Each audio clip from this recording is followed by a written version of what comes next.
Now, the reason we are talking about Karanjade on the West edition of the property show is because of the Navi Mumbai International Airport project. With environmental clearances out of the way, all the property hubs of Panvel are back in focus. Karanjade in particular is expected to gain the most given its strategic location. Nikhil Sivadas reports.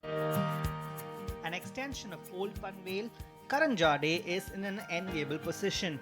It is close to Panvel's developed social and physical infrastructure and is quite literally located across the road from the upcoming Navi Mumbai International Airport. Large land parcels mean that prices here are still affordable, especially when compared to other micro markets in the region.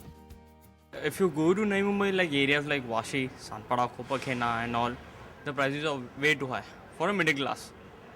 For upper class, there are no issues because now it's being an upper class area. But in Karanjade, you can get it done by, I think so, in a 50% rate.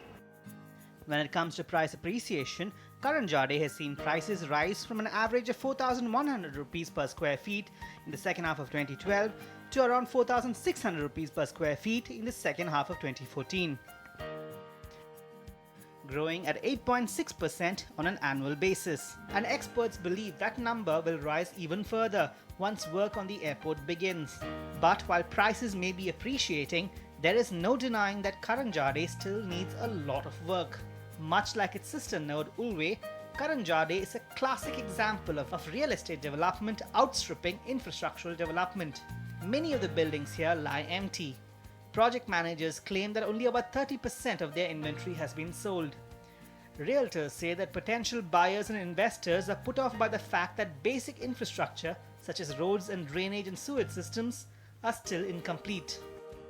There is no infrastructure done in Karanjade as yet. There's no sewage, there's no drainage, water supply is inconsistent. I don't know about the power supply, but the buildings have come in, the plots have been allotted, the infrastructure has yet to come in. But it's not gloom and doom all the way.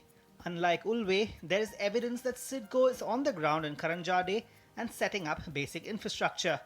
However, this may take up to a year or two to complete. Until then, Karanjade's low prices are bringing in buyers, but it is still a trickle.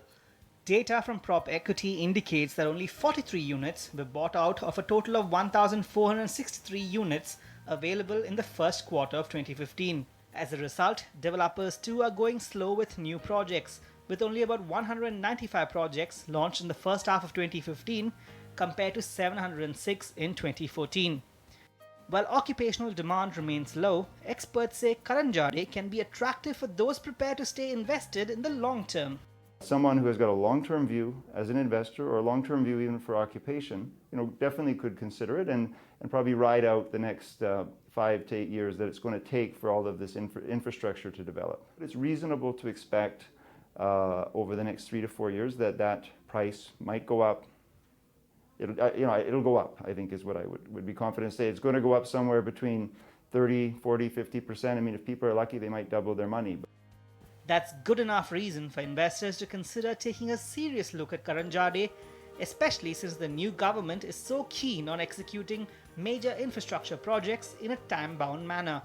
At the moment, Karanjade sees demand coming from mid-income homebuyers looking for affordable homes. But once work on the airport starts, experts expect demand in this area to increase exponentially.